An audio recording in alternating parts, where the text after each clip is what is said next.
말씀 선포할 때 아버지 살아있는 말씀 선포하게 해주시옵시고 하나님의 입술이 함께해 주시기를 원합니다. 이 모든 말씀 거룩하신 우리 주 예수 그리스도의 이름으로 기도드리옵나이다. 아멘. 성경 한 장 보겠습니다. 성경 시편 40편입니다.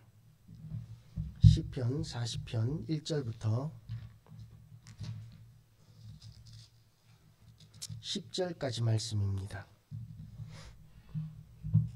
시편 40편 1절부터 10절까지 말씀입니다. 1절부터 교독하겠습니다. 내가 여호와를 기다리고 기다렸더니 귀를 기울이사 나의 부르짖음을 들으셨도다.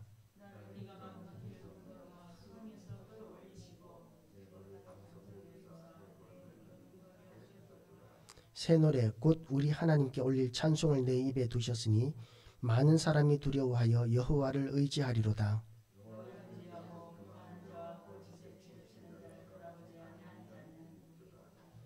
여호와 나의 하나님이여 주께서 행하신 기적이 많고 우리를 향하신 주의 생각도 많아 누구도 주와 견줄 수가 없나이다. 내가 능히 말하고자 하나 너무 많아 그 수를 셀 수도 없나이다.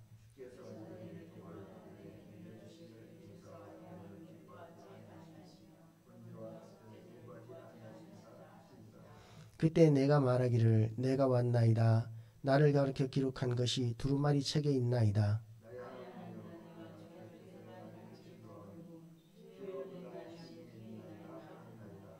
내가 많은 회중 가운데에서 의의 기쁜 소식을 전하였나이다.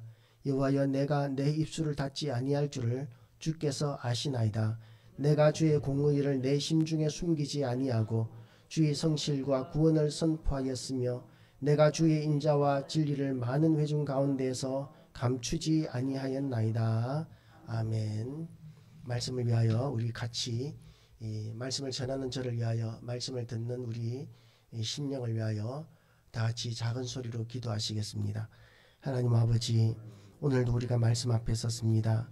하나님께서 우리에게 말씀을 사모하는 마음을 허락하여 주셔서 우리에게 문이 열리는 역사가 있게 하시고 하나님 형통의 역사가 나타나는 귀한 생명의 말씀을 허락하여 주시옵소서. 예수 그리스도 이름으로 기도드리옵나이다. 아멘.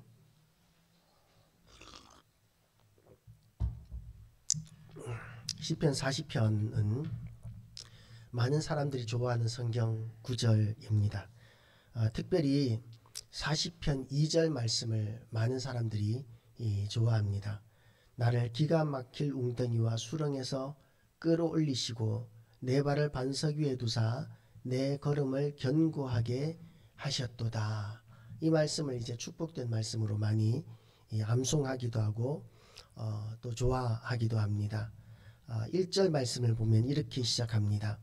내가 여호와를 기다리고 기다렸더니 귀를 기울이사 나의 부르짖음을 들으셨도다. 하나님 앞에 다윗이 간절히 기도할 기도 제목이 있었는데 그 기도 제목이 뭐였느냐 하면 2절 말씀에서 기가 막힐 웅덩이와 수렁이라는 거죠. 웅덩이와 수렁에 우리가 빠지게 되면 누군가 옆에서 끌어내주지 않으면 우리가 나오기가 어렵습니다. 못 나오는 경우들이 많죠. 요즘은 어떤 또 거기에서 빠져나오는 그런 훈련 같은 걸 하기도 하던데 생존 훈련 같은 걸 우리가 유튜브 같은 걸 보면 알 수도 있지만 일반적으로는 아무런 붙들 것이 없는 상황에서 늪에 빠지게 되면 누군가 끌어내주지 않으면 자꾸만 빨려 들어가게 되는 것이 기가 막힐 웅덩이와 수렁입니다. 그리고 그 수렁에 빠지게 되면 이제 점점 그 수렁이 나를 엄몰하고 그리고 이제 죽어가게 되죠. 그런데 우리 하나님은 그런 수렁에 빠진 우리 도저히 혼자 힘으로는 빠져나올 수 없는 그런 웅덩이와 수렁에서 건져내어 주시는 분, 끌어올려 주시는 분이라고 이 말씀은 시편은 시작하고 있습니다. 그래서 이 시편의 이 배경을 보면 분명히 다윗이 고난 가운데서 이 시를 기록했을 것이다 하는 것을 우리가 쉽게 생각할 수 있습니다. 그런데 다윗만 이런 고난을 당하는 것이 아니라 예수 믿는 우리도 이 땅을 살아가면서 기가 막힐 수렁과 웅덩이들이 우리에게는 끊임없이 펼쳐지게 되고 원치는 않지만 이런 구덩이에 우리도 너무 많이 빠지게 됩니다. 그래서 하나님이 살아계시는데 왜 이런 일이 하필이면 나에게 당하게 하십니까? 그래도 예수 믿고 열심히 교회는 다니는데 그런데 하나님께서 왜 이렇게 기가 막힐 웅덩이와 수렁에 저를 빠지게 하십니까? 라고 이렇게 원망하게 될 때도 참 많이 있습니다. 우리가 일반적으로 이야기하기를 하나님께서 우리에게 고난을 주시는 이유가 우리가 하나님 앞에 돌아오고 하나님을 바라보게 하기 위해서라고 이야기하지만 많은 경우에 그 고난을 겪게 되면 고난 가운데 빠졌을 때 믿음이 더 견고해지고 순수해지기보다는 실족하게 되는 경우들이 사실은 더 많이 있습니다. 그래서 우리가 대단한 믿음이 아니면 그런 고난 가운데서 믿음을 지키기가 어려운 거예요. 믿음이 더 성장하고 더 나아가기보다는 현상 유지가 더 어려워지는 것이 고난의 상황입니다. 그래서 초대교회도 보면 형통할 때는 교회가 성장하고 부흥하고 많은 사람들이 예수 믿는 역사가 나타났지만 핍박의 시기가 되면 많은 사람들이 배교하고 그렇게 교회를 떠나는 일들이 많았던 것이 교회사에 나타나게 되죠. 그래서 그 고난 가운데서도 남아있는 그 소수의 사람들, 그 사람들은 희생당하고 핍박당하고 순교하는 이런 역사들을 통해서 하나님께서는 또한 교회를 세워 오셨습니다. 그래서 이 고난이라는 것을 하나님께서 우리에게 허락지 아니하시면 교회가 평안하게 잘 성장해 나갈 것 같은데 우리의 신앙도 잘 성장해 나갈 것 같은데 그런데 하나님께서는 우리에게 아무런 유익이 없을 것 같은 그런 고난을 우리에게 허락하시고 그 고난 가운데서 우리가 아파하는 것을 보시는 하나님이신 거죠. 그래서 우리가 이 고난 가운데서도 믿음을 지켜내기 위해서는 더 간절하게 하나님을 바라보아야 합니다. 그러니까 그런 고난 가운데서 우리가 더 하나님을 간절하게 순수하게 바라보기 위해서는 기본적인 어떤 믿음이 미리 구비되어 있지 않으면 고난 가운데서 믿음을 지키고 하나님만 더 바라보는 것이 어려운 거죠. 그런데 우리에게 어느 정도의 믿음이 구비되어 있는 상황에서 고난이 닥치면 그러면 우리가 하나님을 더 간절하게 순수한 마음으로 바라볼 수 있게 되고 또 그럴 때 우리는 기도하게 되는데 만사가 평안할 때 하는 기도와 어느 정도 믿음이 갖춘 사람이 고난을 당할 때 간절함으로 하는 그런 기도는 기도의 수준이 다릅니다. 그냥 평안할 때는 우리의 기도가 그렇게 절박해지고 간절해지기는 어려워요. 물론 믿음이 없는 사람들은 고난이 있건 없건 하나님 앞에 기도하는 것이 잘 안 되기 때문에 고난 가운데서도 부르짖는 것이 안 되죠. 그냥 신세 한탄하고 시험에 들기가 쉬운데 믿음이 어느 정도 있는 사람들에게 고난이 닥치면 하나님 앞에 기도할 때 그 이전에는 경험하지 못했던 깊은 기도의 단계까지 그렇게 들어갈 수 있게 되는 유익이 또한 우리에게는 있다는 것이죠. 그래서 17절 말씀을 보면 하나님 앞에 나는 가난하고 궁핍하오나 주께서는 나를 생각하시오니 주는 나의 도움이시오 나를 건지시는 이시라 나의 하나님이여 지체하지 마소서. 그렇게 하나님 앞에 다윗은 기도합니다. 다윗이 아마 이 왕이 되기 전에 사울로부터 쫓김을 당하고 모든 것이 궁핍할 때의 시를 기록하지 않았을까라고 생각이 되는데요. 가난하고 궁핍한 상황에서 하나님 앞에 기도하는데 가난하고 궁핍한 것도 하나님 앞에 기도할 기도 제목이 되는 것이죠. 사업을 두고도 우리가 하나님 앞에 기도해야 되는 이유가 뭐냐면 하나님이 금과 은의 주인이시기 때문에 우리는 하나님 앞에 금과 은도 구할 수밖에 없는 것이죠. 우리에게 그런 것들이 필요합니다. 우리가 아무리 믿음으로 산다 할지라도 하나님께서는 우리가 먹고 살게 하셨고 이 땅에서 쉴 처소가 있어야만 건강을 유지할 수 있도록 만들어 놓으셨기 때문에 우리에게 필요한 것들 가운데 궁핍한 것들이 있다면 우리는 하나님 앞에 기도하며 공급을 받아야 되는 것이죠. 물론 하나님께서 우리에게 일하도록 만들어 놓으셨고 부지런한 사람들은 먹고 살 수 있는 그런 길들을 허락하셨지만 부지런히 아무리 하려고 해도 일할 수 없는 상황에 처할 수도 있습니다. 아무리 일자리를 찾아도 찾을 수 없고 또 내 건강이 도무지 일을 할 수 없는 그런 상황에 처했을 때 우리는 하나님 앞에 기도할 수밖에 없는 것이죠. 그런데 다윗은 그런 상황이었던 것 같습니다. 나는 가난하고 궁핍하오나 주께서는 나를 생각하시오니. 우리가 가난하고 궁핍한 사람들을 보면 어떻습니까? 나에게 부담이 될 수 있으니까 피하고 싶어지지 않습니까? 그런데 우리 하나님께서는 내가 가난하고 궁핍한 가운데 있을지라도 피하고 외면하시는 분이 아니고 부담스러워하시는 분이 아니시고 우리를 기뻐하시고 우리를 사랑하시는 하나님, 끝까지 우리를 지키시고 나를 도우시는 하나님이시라고 고백하고 있는데 이게 우리의 고백이 되시기를 축복합니다. 정말 캄캄해요. 정말 희망이 없고 소망이 없습니다. 그렇지만 우리가 하나님을 바라보게 되면 하나님께서는 공급하시는 은혜의 하나님이시라는 것을 그렇게 17절에서는 고백하는데, 그럼에도 불구하고 다윗이 빼놓지 않고 있는 것이 뭐냐면 나의 하나님이여 지체하지 마소서라고 이렇게 간구하는 거죠. 우리가 고난을 당할 때 가장 어렵고 힘든 게 뭐냐면 하나님 앞에 회개도 했어요. 하나님 앞에 이렇게 헌신도 했습니다. 속히 이 고난이 끝나게 해주시옵소서 하는 그런 기도도 간절히 합니다. 그런데 내가 원하는 때까지 고난이 끝나지 않는 경우들이 우리에게 있잖아요. 그런데 언제까지만 참으면 된다라는 그런 약속이라도 있으면, 기약이라도 있으면 그러면 그때까지라도 기다리겠는데 1년, 2년, 3년 뭐 그렇게 기한이라도 주시면 그러면 기다리기는 하겠는데 하나님께서 우리에게 기다리게 하실 때는 기약이 없어요. 언제까지 기다리라는 그런 말씀이 없는 때가 거의 대부분이라는 것이죠. 그래서 우리가 답답하고 숨 넘어가는 그런 절망감을 우리가 더 쉽게 느끼게 되는데, 그럼에도 불구하고 믿음의 사람들은 하나님을 바라보는 것이죠. 믿음이 연약한 사람들은 하나님을 바라보지 못하는데 믿음의 사람들은 그럼에도 불구하고 하나님을 바라보고 하나님 앞에 소망을 두는 그런 태도를, 그런 모습을 우리가 유지할 수 있게 됩니다. 그렇게 하나님을 바라보면 그러면 하나님께서는 우리의 영혼의 밤에서 해가 뜨게 하시는 역사를 허락하시는 것이죠. 우리 인생을 보면 늘 낮이 해가 찬란하게 빛나는 낮이 계속될 수도 없고요. 그리고 아무리 캄캄한 밤이라도 그 캄캄한 밤이 영원히 계속되지 않습니다. 북극이나 남극을 가면 뭐 한 해의 반이 낮이고 한 해의 반이 밤이라고 이렇게 이야기를 하던데, 어쨌든 거의 대부분 사람들이 사는 지역들은 낮이 있으면 밤이 있는 거죠. 해가 뜨고 뜨는 때가 있으면 해가 지는 때가 있고, 해가 지면 달이 뜨고, 그리고 그 밤이 아무리 깊어가도 그 밤이 영원히 계속되지는 않는 것이죠.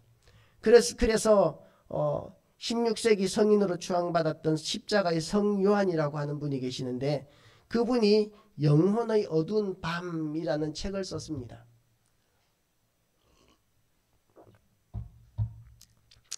그래서 영혼의 어두운 밤이라는 그런 개념이 생기게 되었는데요. 자, 우리가 낮에는 활동을 합니다. 그런데 해가 지게 되면 이제 어두워지게 되죠. 그런데 하루 종일 낮에 생활하다가 해가 진다고 해서 좌절하거나 절망하는 사람이 있습니까? 당연히 해가 질 것을 알고 있고 해가 져야 쉼을 얻을 수 있기 때문에 밤에는 쉬고, 그리고 해가 뜨면 또 하루를 시작하는 일상적인 삶이 우리의 삶이잖아요. 영적인 부분에서도 낮이 있으면 또 밤이 있는 거예요. 영원히 해가 계속 떠 있는 영적인 이런 부흥만 계속되는 사람 없고요. 영적으로 언제나 밤이 되는 그런 경우도 그렇게 되는 경우는 있어요. 왜 그런 경우가 있느냐 하면, 절망하고 우리가 좌절하게 되면 그 어둠에서 벗어나오기가 어려워지기 때문에 그렇게 계속되는 어둠이 길어질 수는 있습니다. 그러나 끝까지 어둠이 계속되지는 않아요. 왜냐하면 하나님께서는 우리를 사랑하시기 때문에 기계적으로 우리가 회개해야만 구원하고 그러지 않으세요. 사사기를 우리가 수요일날 계속 할 텐데요. 사사기를 보면 이스라엘 백성들이 고통 속에서 회개하는 것이 아니라 고통에 대한 비명만 찔러도 하나님께서 구원하신 역사들도 우리가 보게 되잖아요. 아브라함을 하나님께서 갈대아 우르에서 불러내실 때 아브라함이 회개했기 때문에 믿음이 충만했기 때문에 불러내신 것이 아니라 그 아브라함이 우상 숭배하는 가운데 있을 때 하나님께서 불러내시고 구원하시고 그리고 믿음의 조상이 되기까지 하신 것을 보면 하나님은 이 어떤 기계적인 조건에 의해서만 움직이시지는 않아요. 그렇지만 하나님께서 우리에게 주신 조건들, 하나님이 이렇게 하면 하나님이 기뻐하신다는 그런 조건들이 성경에는 분명히 제시되어 있습니다. 하나님은 인격적인 하나님이셔서 무엇이든지 뜻대로 마음대로 하실 수 있지만 그러나 분명히 하나님께서는 우리에게 원하시는 하나님의 선하신 그 뜻이 있는데 그 뜻대로 가는 것이 살아드리는 것이 하나님의 창조 목적에 맞는 것이고 하나님의 창조 목적에 맞게 살아가는 사람들은 하나님께서 처음부터 우리에게 주기를 원하셨던 그 기쁨과 행복의 삶, 풍성한 삶을 살 수 있도록 그렇게 만들어 놓으셨습니다. 그래서 우리가 영혼의 어두운 밤이 우리에게 닥쳤을지라도 하나님을 바라보고 영혼의 낮이 되었다고 할지라도 그 낮을 즐기면서 이렇게 여유자작할 수는 없다는 것이죠. 그렇지만 그 영혼의 밤이 되었을 때에도 우리는 하나님을 바라보고 하나님께서 주신 약속의 말씀을 바라볼 때 하나님께서는 우리를 쓰십니다. 아브라함이 하나님의 은혜를 입어서 믿음의 조상까지 되었습니다. 그러나 하나님께서는 아브라함에게 자식을 안 주셨어요. 아들을 안 주셨습니다. 100세가 될 때까지. 100세가 될 때까지 얼마나 절박하게 아들을 기대하고 원했겠어요. 우리가 지금은 아이들을 잘 안 낳는 시대가 되었지만 그렇지만 아이를 낳고 싶은데 낳지 못하는 부부를 보면 그런 가정들을 보면 얼마나 아파하는지 몰라요. 얼마나 눈물을 많이 흘리면서 하나님 왜 저에게는 이렇게 아기를 하나 안 주십니까? 그러면서 기도하는 것도 다르고 얼마나 절박하게 기도하는지 몰라요. 할 수 있는 거는 뭐든지 다 해보려고 합니다. 병원도 가보고 그렇게 많은 비용을 들이기도 하는 그 이유가 뭐냐 하면 자식을 낳지 못하는 아픔이 너무나 아프기 때문이죠. 그런데 그 아픔을 아브라함은 100살까지 그렇게 기다렸어요. 하나님 아들 주십시오. 약속은 있었습니다. 내가 너의 자손으로 하늘의 별과 같이 바닷가의 모래와 같이 그렇게 많게 하겠다. 그렇게 약속은 하셨는데 그러면 당장 눈앞에 자식을 몇이라도 주셔야 그 자식을 통해서 이렇게 번성해 나갈 텐데 100살이 될 때까지 하나님께서는 네가 몇 살 때 아들 줄 거야 라고 이렇게 약속하지 않으셨어요. 99세 때야 비로소 하나님께서 오셔서 내년에 이제 너에게 아들이 있을 것이다. 99세가 되었을 때야 오셔서 그렇게 말씀하셨지 아브라함이 한참 때 이렇게 젊을 때 자식을 이제 아직까지는 자식을 낳을 수 있을 것이라고 그렇게 소망할 수 있는 나이 때까지는 하나님께서 네가 언제 몇 살 때에서는 아들을 얻게 될 것이야 라고 이렇게 말씀 안 하셨습니다. 얼마나 답답했겠습니까? 요셉이 13년 동안 종살이하고 감옥에 있을 때 13년이면 우리가 13년 다른 사람의 인생에 있어서는 그 사람이 13년 감옥에 있었더라 그러면 뭐 가볍게 이렇게 이야기할 수 있겠지만 막상 우리가 13년 감옥에 들어가 있다고 보면 13년이란 기한이라도 그래도 주어져 있으면 모르겠는데 요셉은 언제 감옥에서 나갈 수 있을지 기약도 없이 그냥 감옥에서 주구장창 지내고 있는 거예요. 내년에는 나갈 수 있을까? 올해는 해가 넘어가기 전에 나갈 수 있을까?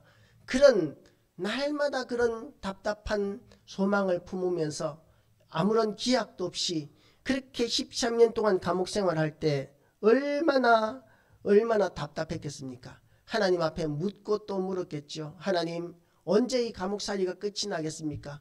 제가 감옥에 들어올 이유가 없는데 죄 지은 게 없는데 이 무죄한 이 감옥살이를 하나님 이렇게 길게 가시는 건 그건 하나님 공의가 아니지 않습니까? 하나님 언제 끝내주시겠습니까? 그렇게 하나님 앞에 얼마나 그렇게 묻고 답답해하고 아파했겠습니까? 그리고 또 우리가 갈멜산에서 그 이방의 제사장들과 선지자들을 850명이나 죽였던 그 엘리야 하늘에서 불이 내렸잖아요. 엘리야가 기도하니까 하늘에서 불이 내려서 제단에 그 쌓여있던 그 재물을 다 태우고, 그리고 그 제단도 불로 태우고, 그리고 그 고랑을 파고 물을 부어 놓았던 그 고랑의 물까지도 다 태웠던 그 하나님의 불이 내리는 놀라운 역사를 경험했던 엘리야. 그 엘리야가 그 일이 있고 난 직후에 이 이세벨, 아합의 아내였잖아요. 아합의 아내가 내가 너를 죽이겠다라는 그 협박의 말을 듣자마자 막바로 겁을 먹고 도망가지 않았습니까? 막바로 겁을 먹고 도망을 가가지고 하나님, 차라리 나를 죽여주십시오. 차라리 내 생명을 거두어 주십시오. 라고 이렇게 하나님 앞에 간구했었죠. 이제는 절망이다 라고 여겼던 것입니다. 엘리야도. 왜 그랬겠습니까? 영혼의 밤을 만났기 때문인 것이죠. 영혼의 밤. 아브라함에게도 영혼의 밤이 있었습니다. 아들이 도무지 생기지 않는 그 고통스러운 영혼의 밤. 그리고 요셉에게도 영혼의 밤이 있었습니다. 도대체 하나님께서 나를 외면하시는 것 같고, 하나님이 살아계시다면 도저히 이해할 수 없는 그 13년의 공의롭지 못한 감옥 생활이 이해할 수 없었을 것이고, 절망하고 좌절했을 것입니다. 영혼의 밤이 찾아온 것이죠. 그리고 이 엘리야에게도 이세벨이 그 정도 되면은 하나님을 영접하고 인정하고 회개했어야 되는데, 오히려 죽이겠다고 나서니까 이 엘리야에게도 영혼의 밤이 찾아오게 된 것이죠.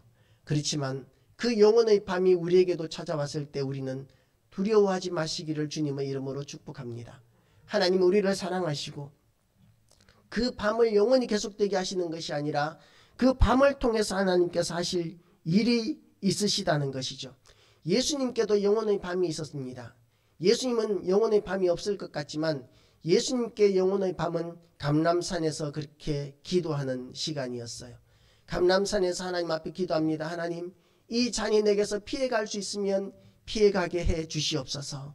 하나님 앞에 그렇게 간절히 기도했는데 어느 정도까지 기도했느냐 하면 땀이 피가 되도록 그렇게 간절히 기도하셨습니다. 예수님께는 그 십자가를 진다는 것이 영혼의 밤이었던 것이죠. 얼마나 두려운 일이었겠습니까? 예수님이 육신을 입고 계셨거든요. 그렇기 때문에 육신이 찢어지고 육신이 상처 있는 그 고통을 예수님께서도 그대로 당하셨습니다. 그러니까 그 고통을 우리가 상상만 해도 그 고통은 우리가 피하고 싶지 않아요. 그 고통을 피하고 싶은 때, 그런데 예수님께서는 내 뜻대로 마옵시고 아버지의 뜻대로 하옵소서 그러면서 그 고통을 감수하신 것이죠. 받아들이신 것이죠. 우리도 하나님께서 우리에게 영혼의 밤을 허락하실 때가 있습니다. 하나님, 이것만큼은 내가 도저히 참을 수 없습니다.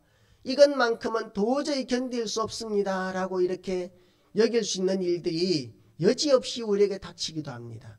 이것만큼은 하나님 피해 주십시오 하는 그런 일들, 하필이면 그런 일들도 우리에게 얼마든지 닥치고 있는 것이 현실인 것이죠. 그러나 그런 일이 닥친다 할지라도 믿음의 사람들 가운데 승리한 사람들이 있습니다. 그 영혼의 밤이 없는 것은 아니지만 그 영혼의 밤을 만났을 때에 승리한 사람들이 있어요. 사도행전 5장 40절에서 41절 말씀을 보면 이런 말씀이 있습니다. 그들이 옳게 여겨 사도들을 불러들여 책찍질하며 예수의 이름으로 말하는 것을 금하고 놓으니 사도들은 그 이름을 위하여 능욕받는 일에 합당한 자로 여기심을 기뻐하면서 공의 앞을 떠나니라. 그때 당시에 매는 40에 하나 감한 매를 한번 맞으면 40에 하나 감한 매를 왜 40에서 한 대를 감하느냐 하면 혹시 착각을 해서 40대를 넘어설까봐 40대까지는 때릴 수 있는데 40에 하나를 감하는 거예요. 헷갈려서 40대만큼은 넘지 않기 위해서. 그리고 40에 하나 감한 매를 맞으면 얼반 죽습니다. 한 대 맞으면 그야말로 살이 터질 정도로 그렇게 아픈 매를 맞는 거거든요. 우리가 영화나 이런 데를 보더라도 이 옷을 벗겨놓고 덩어리를 채찍으로 때리는데 그런데 한 대 맞을 때마다 피가 쫙쫙 가는 거예요. 살이 갈라지고 그런 매를 40대 정도 맞으면 온몸에서 피투성이로 피가 흐르고 그 고통은 말로 다 할 수 없을 것입니다. 그런데 그런 고통을 당할 때 그 제자들은 영혼의 밤이었다라고 이렇게 이야기할 수 있겠지만, 그러나 그 영혼의 밤에 잠기는 것이 아니라 사도들은 그 이름을 위하여, 그 이름이 누구의 이름이겠습니까? 예수님의 이름이죠. 예수님의 이름을 위하여 능력받는 일에 합당한 자로 여기심을 기뻐하면서 공의 앞을 떠나니라고 이렇게 이야기하고 있습니다. 공의 앞을 떠나니라. 우리가 이 현실적으로는 그건 성경에 나오는 이야기고, 우리가 현실에서는 사실 그렇게 살기가 어렵잖아요. 현실과 이론은 다른 거잖아요. 그렇게 이야기하기도 합니다. 그런데 그렇게 살았는 사람이 있어요. 18세기에 감리교회가 처음 영국에서 시작이 됩니다. 요한 웨슬레라는 목사님이 이제 영국에서 성령을 받고 전도하시면서 감리교회가 시작됐는데요.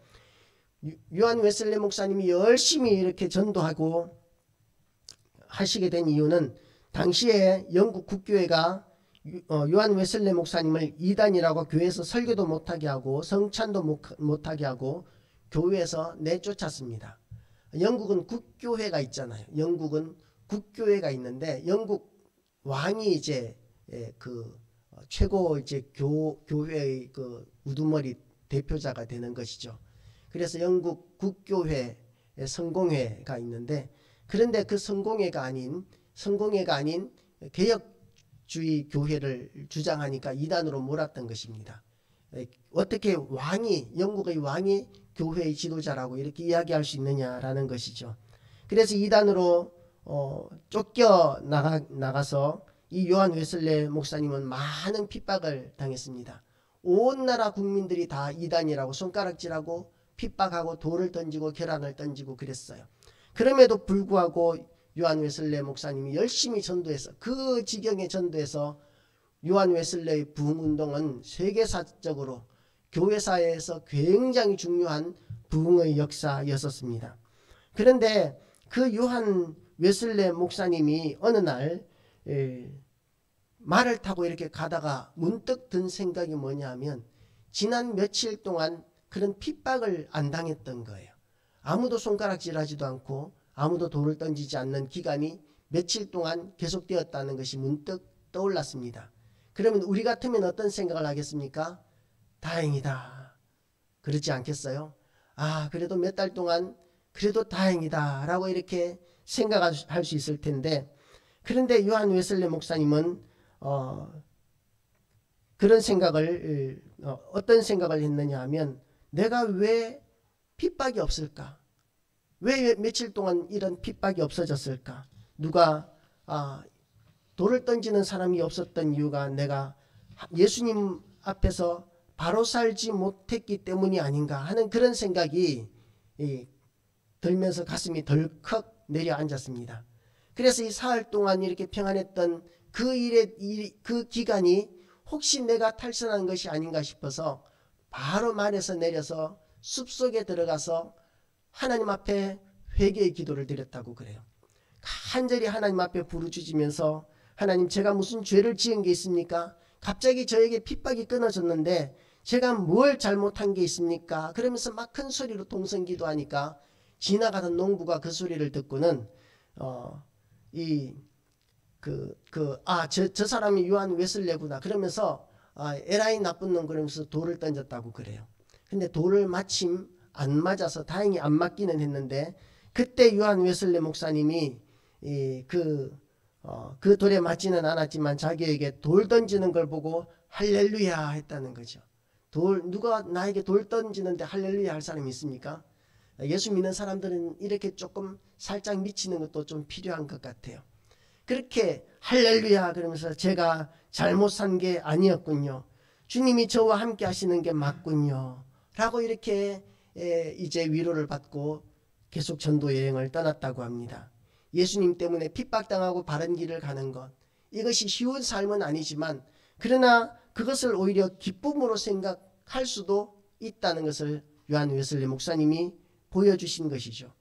영혼의 밤을 만날 때 있습니다. 잘 살았는데도 억울한 일을 당할 수 있습니다.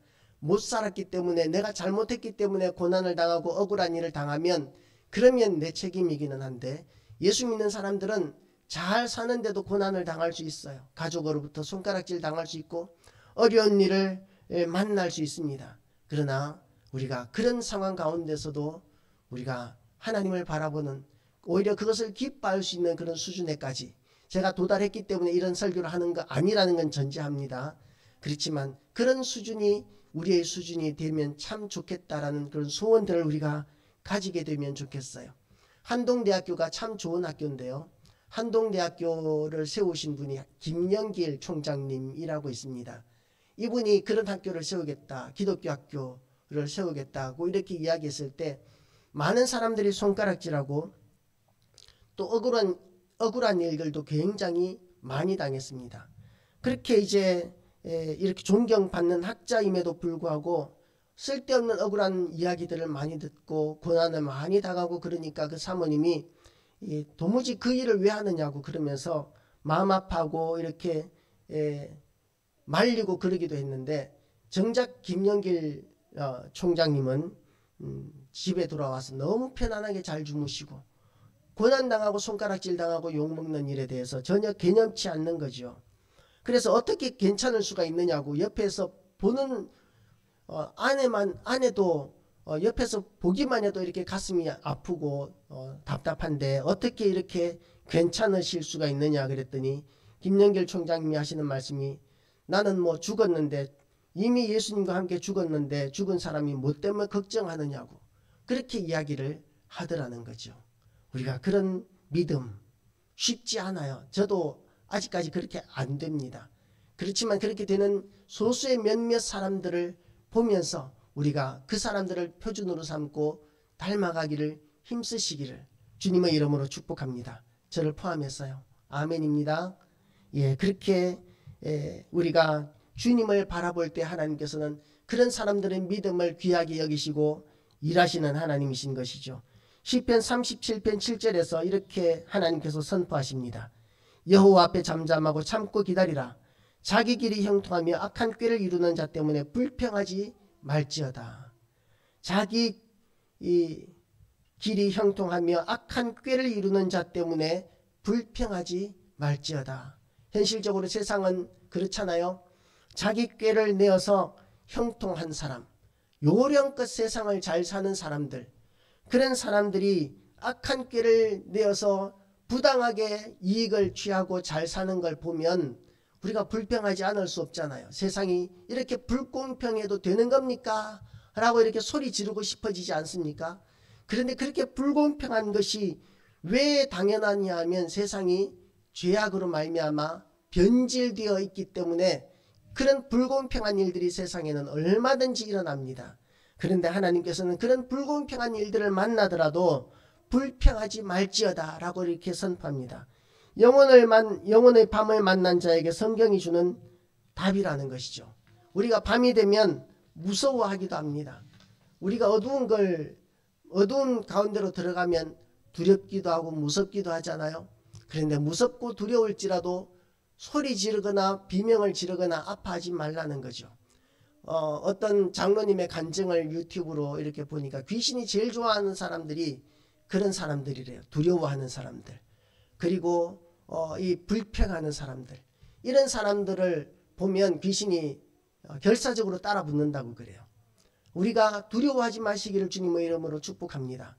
두려워하지 않고 강하고 담대하면 우리가 이깁니다. 왜냐하면 우리 안에는 하나님이 계시기 때문에 그래요. 우리가 믿음으로 하나님 앞에 순종하며 살면, 그러면 하나님께서 우리에게 강권적으로 역사하시기 때문에 귀신이 건드리지도 못합니다. 그런데 두려워하면, 우리의 믿음이 연약해지면 하나님께서 우리에게 역사하시는, 우리에게 부어주시는 하나님의 은혜의 통로가 작아지게 되는 것이죠. 시편 42편 5절 말씀을 보면 다윗이 이렇게 고백합니다. 내 영혼아, 내가 어찌하여 낙심하며 어찌하여 내 속에서 불안해하는가? 너는 하나님께 소망을 두라. 그가 나타나 도우심으로 말미암아 내가 여전히 찬송하리로다. 야고보서 1장 2절 말씀을 보면 또 이렇게 선포하고 있습니다. 내 형제들아, 너희가 여러 가지 시험 당하거든 온전히 기쁘게 여기라. 성경의 명령입니다. 하나님께서 우리에게 주시는 명령입니다. 여러 가지 시험을 당하거든. 시험이 뭡니까? 어려운 일이잖아요. 고난이잖아요. 아프잖아요. 그 아픈데 기쁘게 여기는 것은 상식적인 게 아니고 가능하지도 않습니다. 그런데 그리스도인들은 하나님의 성령이 임하시기 때문에, 성령이 우리 가운데 계시기 때문에 그렇게 살 수 있는 거예요. 성령에 붙들리게 되면 그렇게 살 수 있는 거예요. 하나님께서 우리를 교회 안에 모으셨고, 그래서 우리 거룩한 성도의 교제가 이루어지면 우리가 서로 도우면서 그렇게 살 수 있는 거예요. 교회를 하나님께서 왜 허락하셨습니까? 물론 예배를 드리고 하나님의 은혜를 받게 하시기 위해서 우리에게 교회를 주셨지만, 누구든지 영혼의 밤을 만나는 사람들이 있다면 그 성도들을 위로하고 돕고 그렇게 격려할 수 있도록 우리를 붙여주신 것이죠. 내가 아플 때는, 내가 영혼의 밤을 만나게 되면, 그러면 또 다른 성도들이 나를 도와서, 비록 목회자이기는 하지만 목회자도 영혼의 밤을 만나거든요. 사람이기 때문에. 그런 영혼의 밤을 만나게 되면, 그러면 성도들이 위로해주고 격려해주고 힘이 되어주면 다시 살아나는 것이죠. 그리고 또한 우리 모든 성도들도 마찬가지입니다. 영혼의 밤을 만날 수 있습니다. 아무리 믿음이 견고한 사람이라도 영혼의 밤을 만나면 아프고 절망스럽고 좌절할 수 있습니다. 그러나 옆에 성도들이 위로해주고 격려해주고 품어줄 수 있는 것이죠. 그렇게 우리는 서로 의지해주고 서로 도움이 되어주면서 함께 가는, 함께 하나님 나라로 가게 하시기 위해서 하나님께서는 교회를 주셨습니다. 그래서 우리가 그런 거룩한 성도의 교제가 이루어지지 않는 교회는 제대로 된 신앙생활을 하기가 어려운 것이죠. 영국에서 어떤 목사님이 이제 설교를 하다가 어느 날 선포를 합니다. 저는 요즘 와서 도저히 하나님이 살아계시다는 것이 안 믿어지기 때문에 제가 목회자로서 자격이 없어서 목회자직을, 담임목사직을 이제 사임하려고 합니다. 라고 이렇게 선포를 해버린 거예요. 예배 시간에.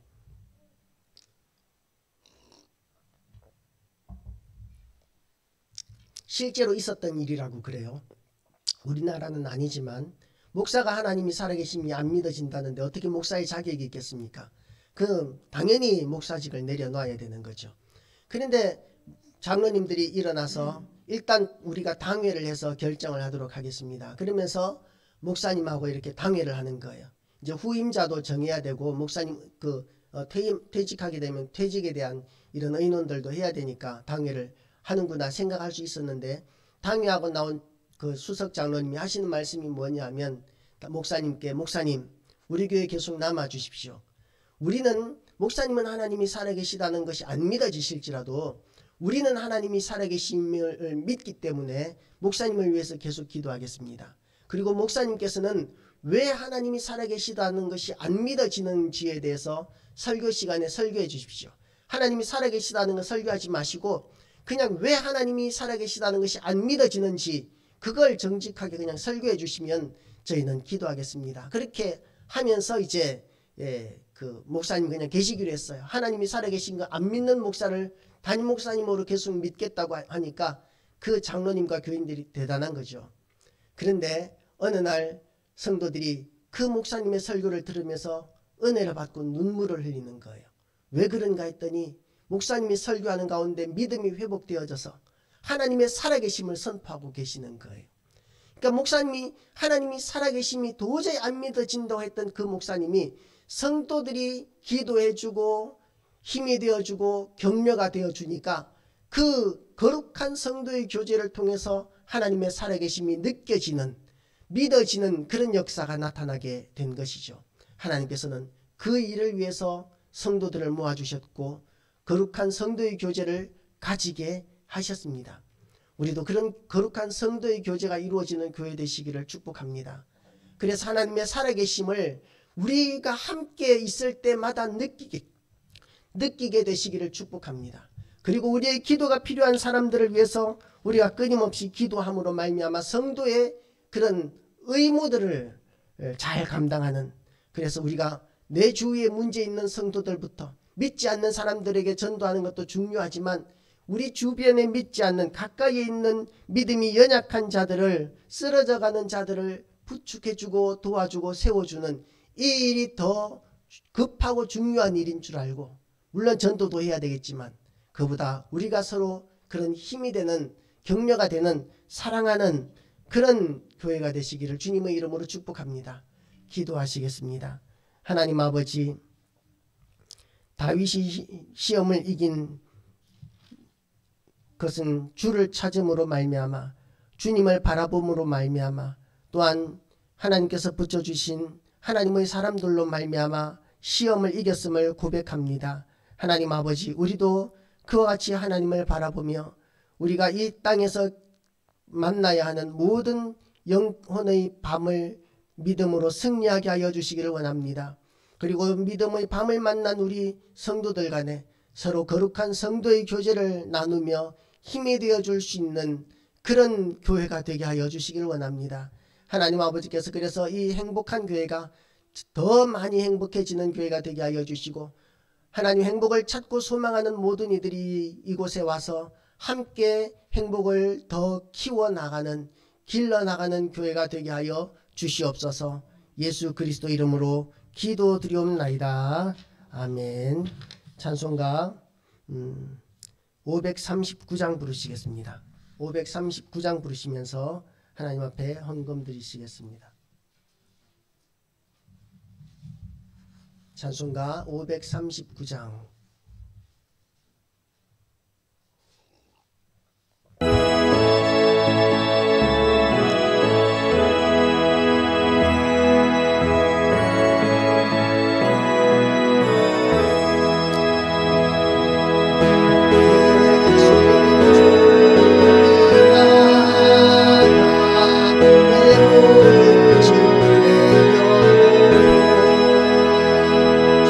십자가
목사님, 김경희 사모님 감사한금 드립니다.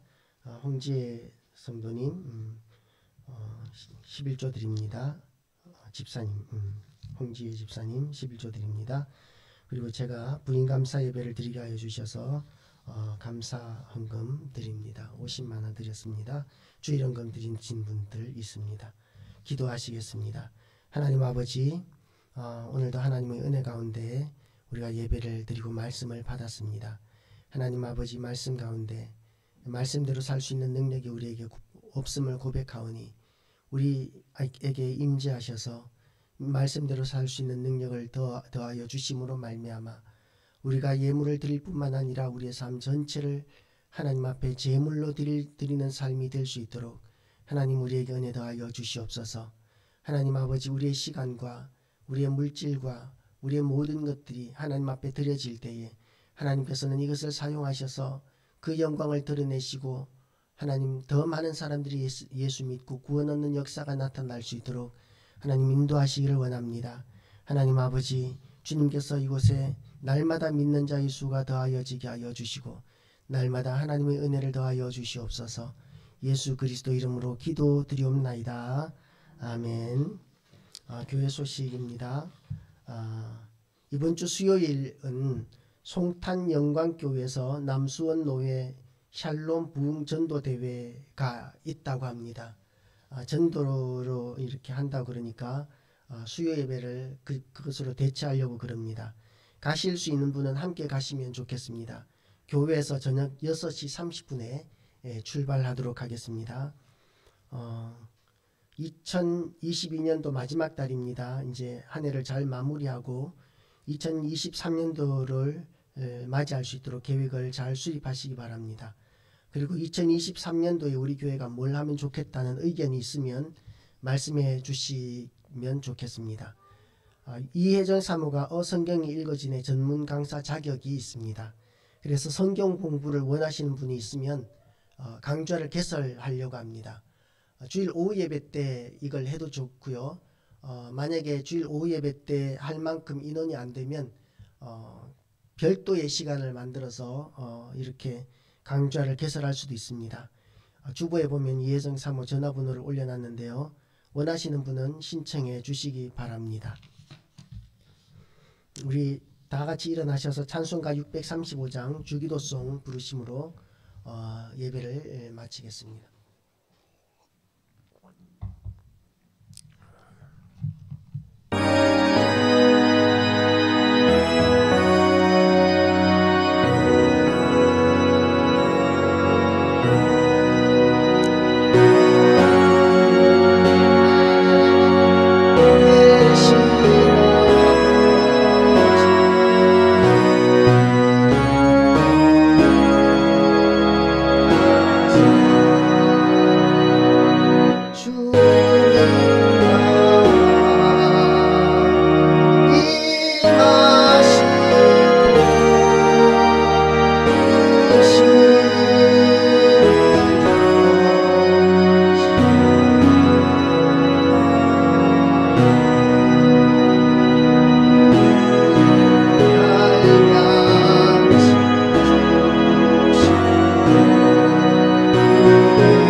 하나님 우리 아버지의 크신 사랑하심과 성령의 감동 감화 교통 위로 충만하심이 이제 하나님의 은혜 가운데 어떤 영혼의 밤을 만나도 우리 거룩한 성도의 교제를 통하여 기도를 통하여 날마다 승리하기로 결단하는 우리 모든 성도들 머리 위에와 그 사업장과 가정과 사명의 길 위에 이제로부터 영원토록 함께 있을지어다. 아멘.